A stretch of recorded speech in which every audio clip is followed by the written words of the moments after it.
went from being a straight James Bond kind of show, and every time, each year, we'd have a new producer. 9 years after his death, Robert Vaughn's family found a collection in his Connecticut estate that changed everything. There were recordings from the 1970s, names of powerful people who destroyed careers, and proof that he paid a price nobody knew about. But tucked inside was also a confession he wrote by hand, something about his past that explained why he fought so hard. The moment his daughter read it out loud, she broke down. What was in that attic wasn't just history. It was the truth he carried alone until the end. Robert Vaughn was born on November 22, 1932, in a modest neighborhood in New York City called Yorkville. It was a working-class area where most families were German or Irish, and his own roots came from both. His mother, Marcella, was a stage actress barely making ends meet, earning $15 a week doing off-Broadway plays. His father, Gerald, was a radio actor, back when radio dramas were the biggest form of entertainment. He worked on shows like The Shadow, making around $25 per episode. But when the Great Depression hit hard between 1929 and 1932, most stations cut their budgets, and Gerald's income plummeted. He started competing with hundreds of other actors for jobs that barely paid $5. The Vaughns moved into a small tenement apartment above a bakery that smelled of fresh bread every morning. But it cost only $12 a month, and that's what they could afford. Robert was still a baby when he began absorbing the sounds of acting, his father's voice rehearsing roles from the kitchen while the radio murmured nearby. Those rhythms stuck with him. By the time Robert turned 3, everything was falling apart. His father's drinking had worsened, and the financial pressure crushed whatever was left of their marriage. After 8 long months of divorce arguments, the family's last $200 were gone, spent on lawyers and court filings. His life turned into a train schedule. 6 times a year, he'd travel 200 miles between his mother's apartment in Manhattan and his grandparents' small house in Minneapolis. The trips were long and cold, but the house in Minneapolis held a strange kind of magic.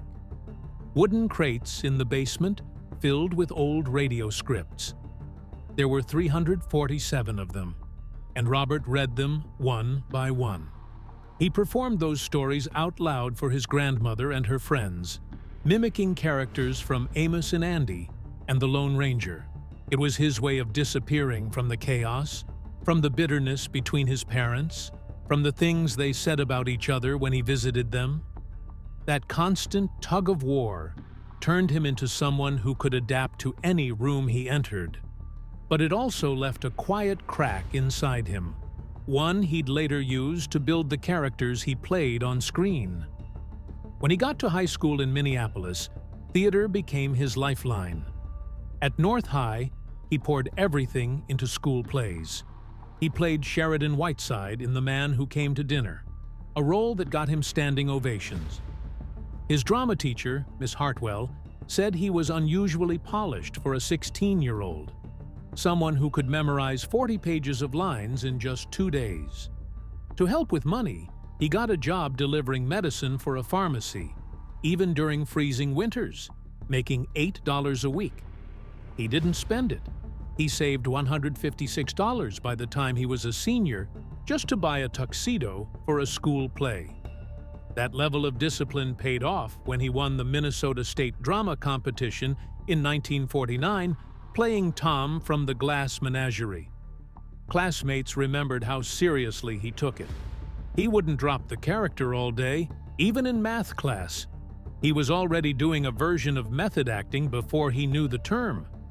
In 1950, he started college at the University of Minnesota, thinking he'd be a journalist like Edward R. Murrow.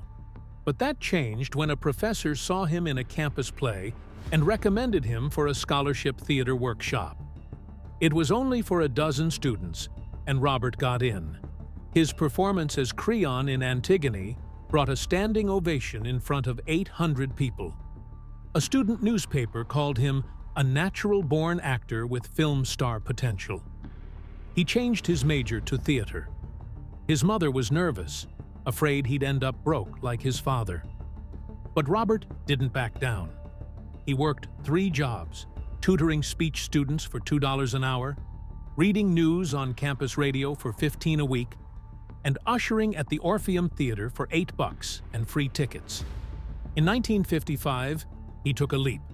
He used $800 from his grandfather's inheritance and moved to Los Angeles to finish his master's degree at LA State. Within weeks, he got a background role in The 10 Commandments. He played a Hebrew slave for $25 a day, sweating in robes under 110-degree desert heat. He spent 23 days on set, carrying fake stone blocks and working 18-hour shifts. Director Cecil B. DeMille barked orders through a megaphone, while extras fainted left and right. Robert collapsed twice from dehydration, but refused help. He couldn't afford to lose the job. In the end, he earned $575, which covered 3 months' rent. That brutal experience taught him how demanding the film world really was. One day, while grabbing coffee at Schwab's Pharmacy in Hollywood, he bumped into a casting director who was looking for fresh faces for a TV drama called Medic. Robert landed a tiny part as Latorne Tom Gower, a wounded soldier. It aired the day before his 23rd birthday. He didn't have a single line, just a scene walking down a hospital corridor. But something about his presence stuck with people. Viewers sent 47 letters to NBC asking who he was. For a silent role, that was rare. He got paid $75 for 2 days of work. But more importantly, 3 casting directors reached out to his agent afterward. That moment became his doorway into real acting work. 5 years later, it would lead him to The Magnificent Seven. Between 1955 and 1959, his career was mostly grind.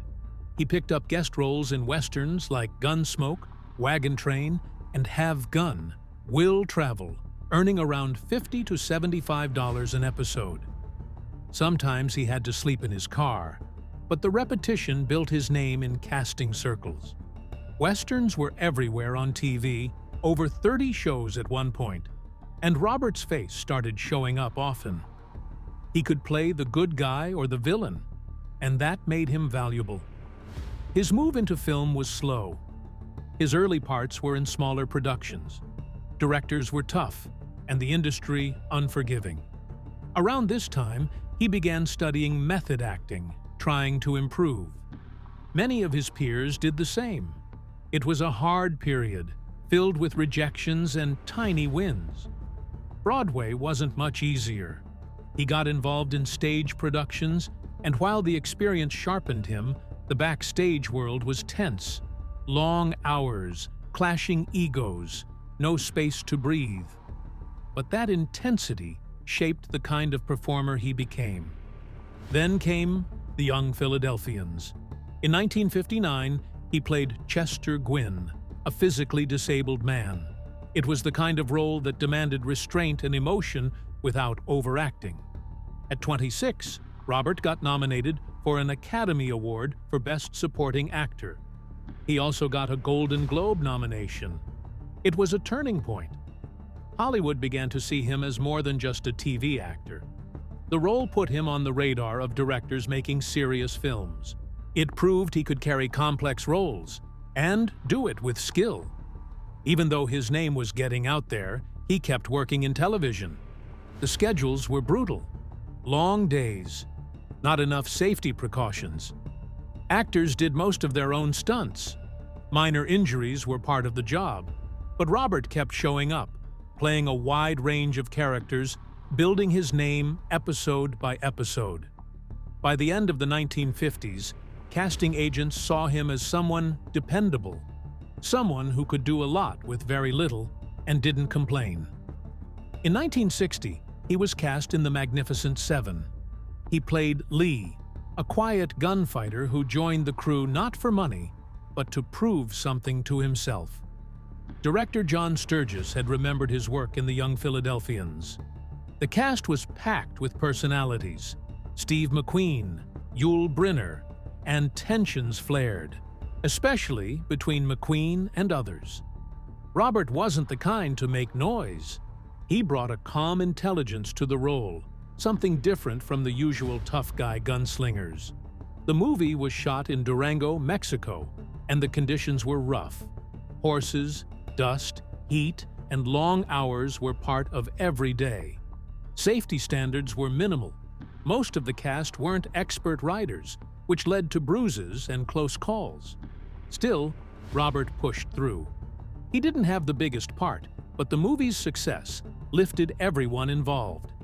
Pay wasn't equal. Brynner made the most. The rest, including Robert, made far less. The film cost around $2 million to make, not a huge budget even then. It did well at the box office, enough to spawn sequels, but contracts were tilted in the studio's favor. As someone still new to major film roles, Robert couldn't negotiate much. It was the kind of imbalance that would later push him to support actors' rights and fair treatment. After The Magnificent Seven, he kept showing up in westerns, on TV, in films, playing thoughtful authority figures, often with a quiet edge.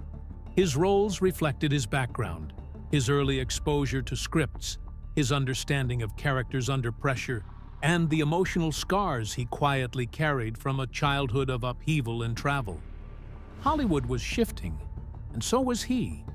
As the 1960s rolled on, Robert Vaughn would step into new kinds of roles, bringing with him everything he had learned from the bakery above Yorkville, the radio scripts in Minneapolis, the desert shoots in California, and the silent hospital hallway that changed everything. In 1964, when spy fiction was dominating pop culture, over 3,000 actors auditioned for the role of Napoleon Solo.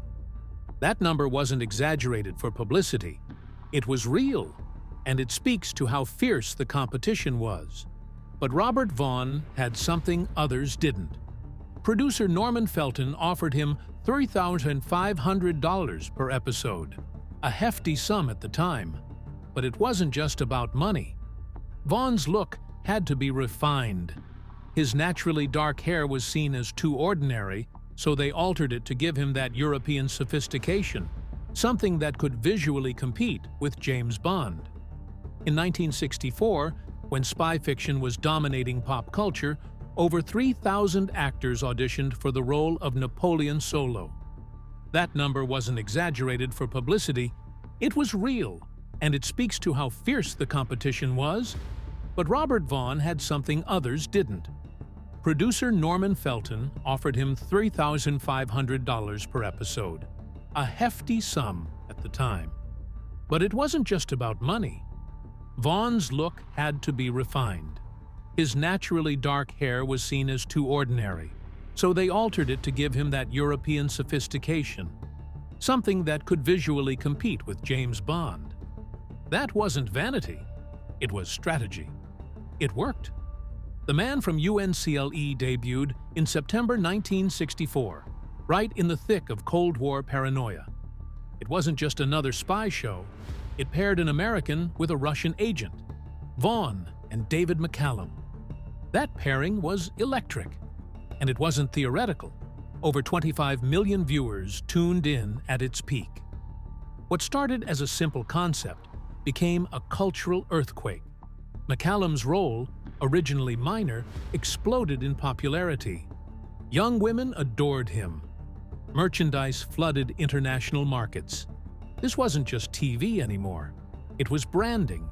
It was influence. It was a new kind of pop diplomacy. Vaughn and McCallum's chemistry became the backbone. Vaughn, meanwhile, was becoming a public figure beyond the scripts.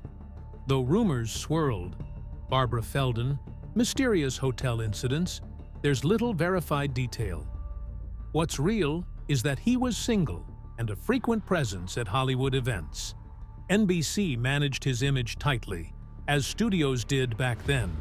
Stars were groomed, relationships were curated or hidden. Vaughn's social life was a hot topic, not because of scandals, but because he symbolized the era's idea of the suave American man. The series' popularity led to 2 theatrical films in 1965, To Trap a Spy and The Spy with My Face. These weren't just TV reruns, they added footage and reworked scenes to give a cinematic punch. Vaughn took on more physical work during these productions. The stunts were more elaborate, the budgets higher. Even if some of the Vienna stunt details can't be confirmed, Vaughn's physical commitment wasn't in doubt. And these films helped set a precedent. TV properties didn't have to stay on the small screen. By the second season, Vaughn became more than just an actor. He had a master's degree in theater and took his craft seriously. Writers and producers began to listen. His input wasn't ego, it kept the character refined. Solo wasn't just a man with a gun, he had wit, style, poise, and then came the gadgets.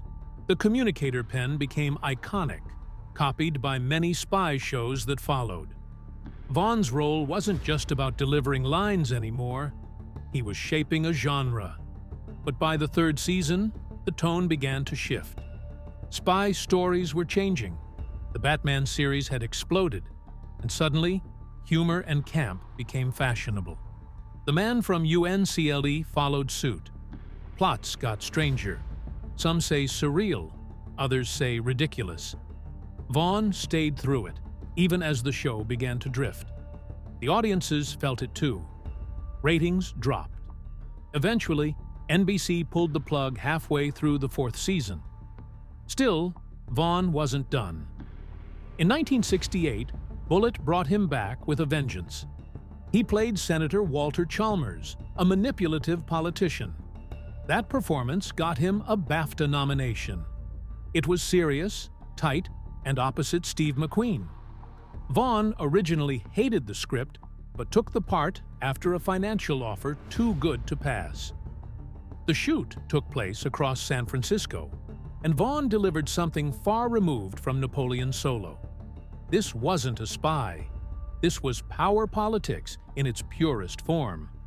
Then came The Bridge at Remagen in 1969. Vaughn filmed in communist Czechoslovakia, playing a German officer in a story that eerily mirrored the Vietnam War. It was bold, it was dangerous, and it showed Vaughn wasn't afraid of politically sensitive roles. The film was based on a real event from 1945, where a bridge collapse killed 28 American engineers. Vaughn's performance gave that moment depth and edge. By 1967, UNCLE was gone, and Vaughn had to reinvent himself. He knew sticking to the spy genre would only box him in, especially with Bond's shadow looming large. So he took The Venetian Affair, another spy role on the surface, but based on a serious Cold War novel. This wasn't campy. It had mind control, Venice backdrops, and Vaughn as a journalist instead of an agent. And while filming it, Vaughn was also hitting the university circuit, railing against Vietnam, arguing politics with the same sharpness he brought to his scripts. Gore Vidal once called him the factual William Buckley of the left. Vaughn wasn't just acting, he was pushing. In 1970, The Mind of Mr. Soames showed his range again. This time, he played a doctor helping a man awaken from a 30-year coma. It was a deep, strange, cerebral film, and Vaughn brought compassion and precision. He worked with brain surgeons, studied child development. The result? A performance that quietly stuck with viewers, even if the film was overshadowed by Charlie. Then came The Protectors in 1972. Vaughn was Harry Rule, globe-trotting, crime-fighting, charming as ever. The show filmed in Italy, Germany, France, real places, not studio backlots. It was sleek, fast-paced, and European. Vaughn looked at home. This wasn't UNCLE reborn. It was evolution. In 1978, everything changed. Vaughn won an Emmy for Washington, Behind Closed Doors, where he played a stand-in for General Patton in a Watergate-style drama. It wasn't fiction anymore. It was history through a political lens. The show drew over 30 million viewers per night. Vaughn had proved he could do prestige TV. He wasn't just a face from the 60s. Even Columbo brought him back, twice. First as a smooth murderer on a cruise ship in 1975, then as a yacht club commodore hiding a killer instinct in 1976. These roles weren't cameos.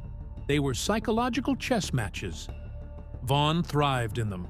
Centennial, 1978 to 79, was massive. $25 million budget, 12 parts, 200 years of American history. Vaughn played a wealthy political operator in a fictional Colorado town. It wasn't flashy, but it was epic. Real horses, real towns, real themes. Vaughn's performance grounded the modern episodes with realism. Throughout the 1970s, he never let go of politics.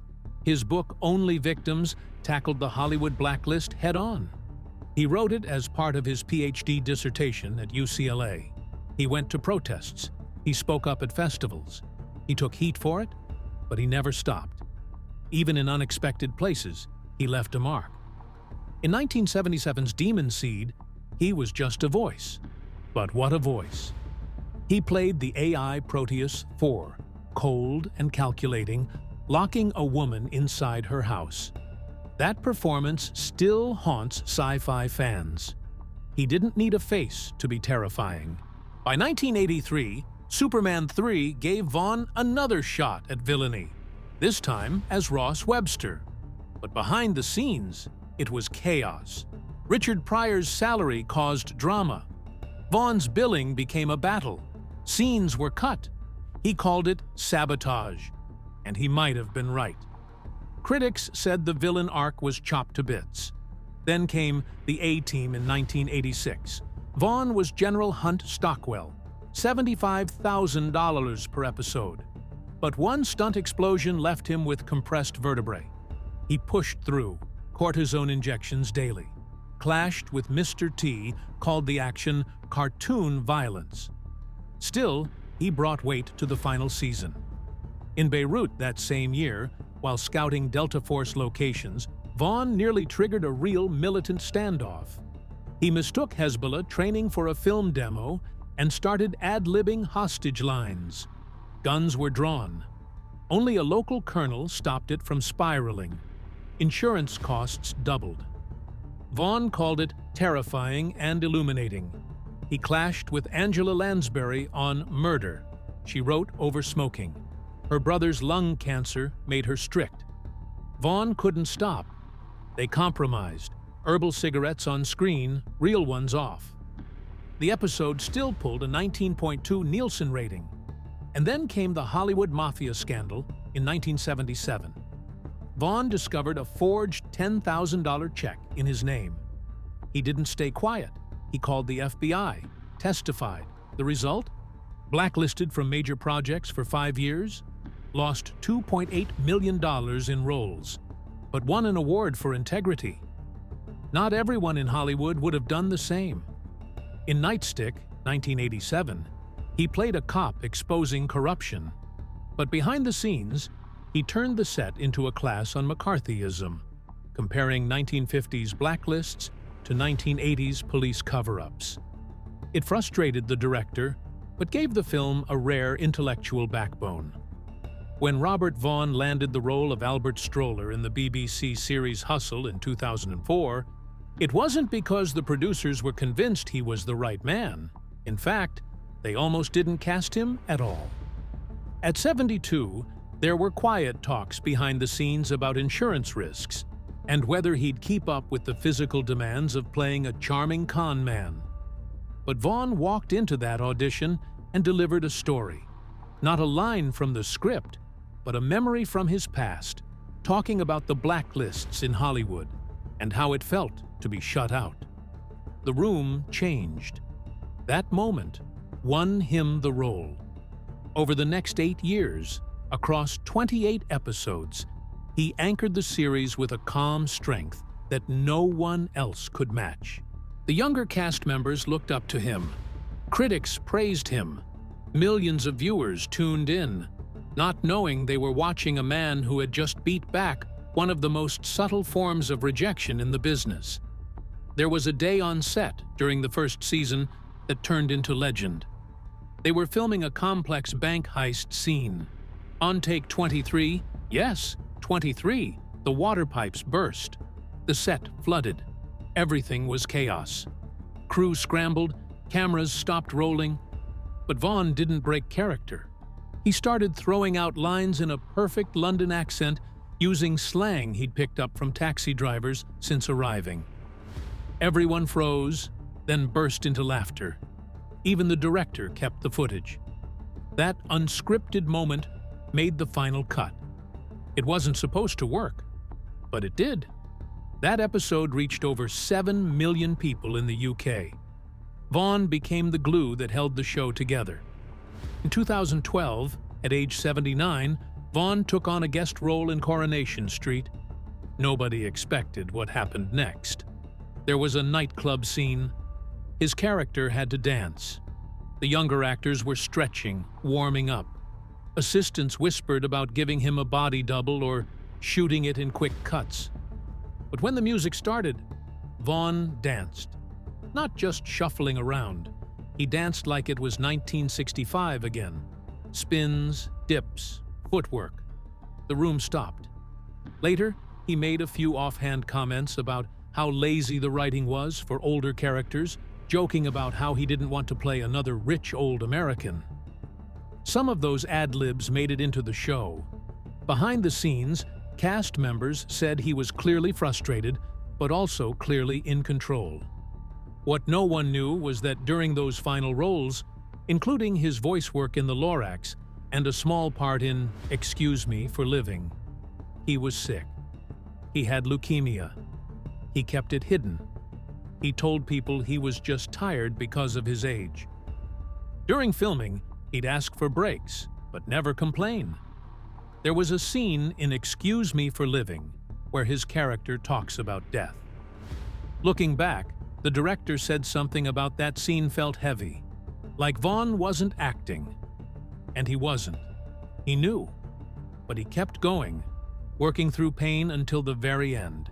He died in November 2016, 4 years after that diagnosis, never once letting the disease stop him from doing what he loved.